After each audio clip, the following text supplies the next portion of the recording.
How do you do, Turtle fans? It's me, RRPG, with my review of Episode 9. It has been over a week since this episode aired, but with the arrival of the Nintendo Wii U has made my time doing episodic reviews being put to a halt. God, that new console is very addicting.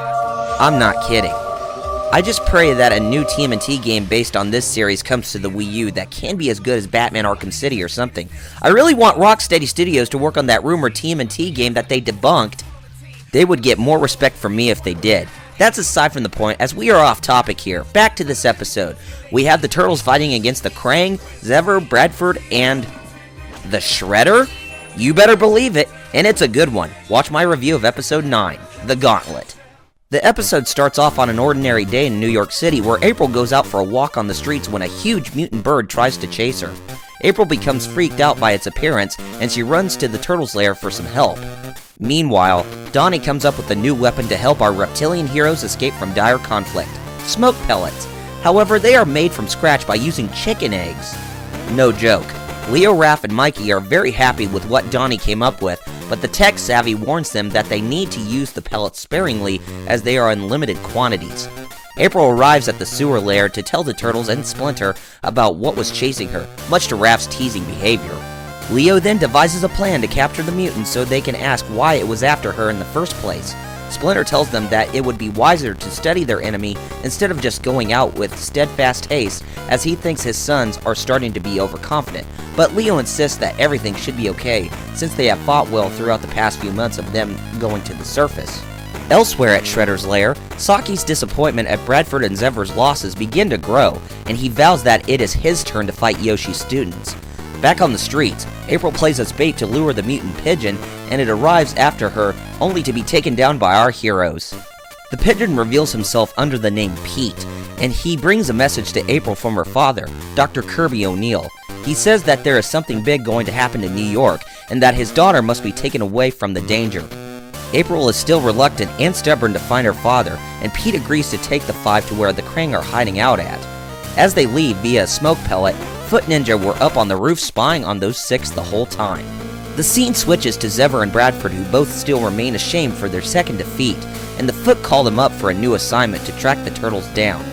At the Krang's lair, Leo and Raph go look for Mr. O'Neill, while Mikey and Don try to discover what the aliens are currently up to, while Mr. O'Neill tells Leo and Raph about the Krang's origins and why they are doing all those radical things up to this point. Donnie comes back to warn them that a mutagen bomb has been planted on the roof of the Wolf Hotel, and the detonation will make the ooze spread like wildfire all over the city to transform it into a hellhole of mutants.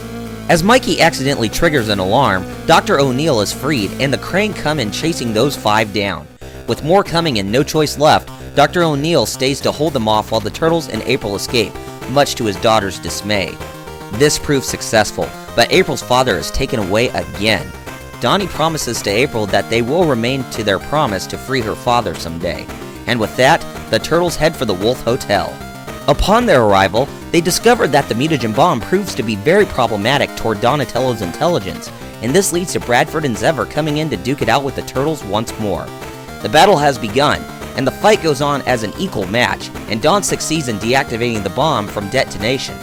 By joining the others, Donnie helps Leo, Raph, and Mikey corner the two criminals, only for Bradford to break open the bomb to get washed away by mutagen. That's not going to be good for them. Our Turtles attempt to celebrate, but it is cut short when a new enemy makes his appearance: Shredhead. A huge battle with Chrome Dome commences, and his speed, power, and skills prove to be too much for our heroes as he easily batters and bruises them to a pulp. He then attempts to pick up Leonardo and threatening him with death if he does not tell Oroku Saki where Hamato Yoshi is. This is cut short as two mutants arrive in front of Shredder that look like a fish and a huge dog. These turn out to be mutants of Xever and Bradford, and we are introduced to their newer alter egos, Fish Face and Dog Pound.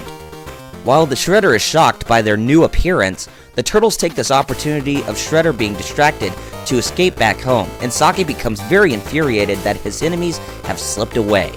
Back at the sewer lair, the Turtles become very distraught on their defeat, as April becomes even more distraught because of her not saving her father.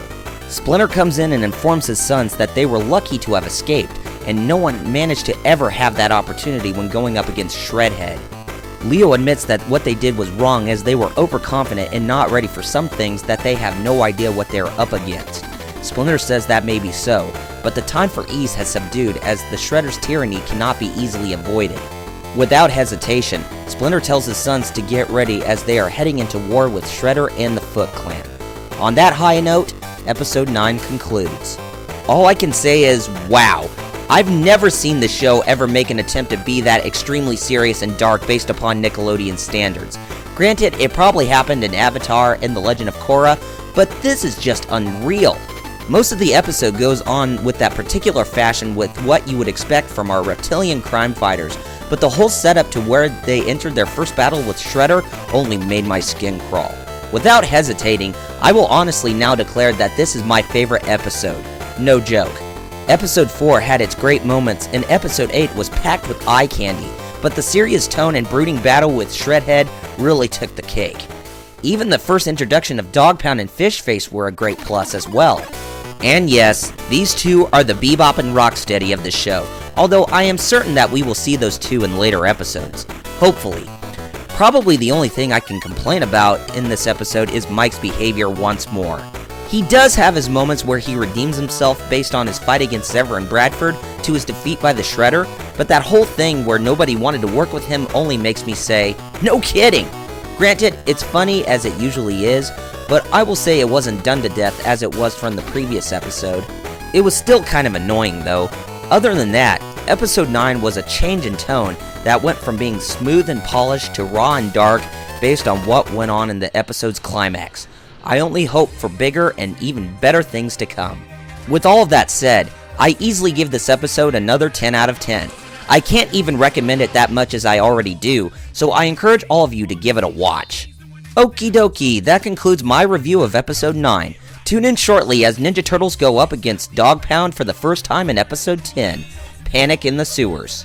As the sewers become endangered from Dog Pound pouring a dastardly chemical, our heroes must be called to action. We'll see how things go down in this coming episode. I'm RRPG, and I wish you a fine booyakasha to you all, and I will see you for my review of Episode 10. If you'll excuse me, I'm going back to playing the Wii U now. See ya!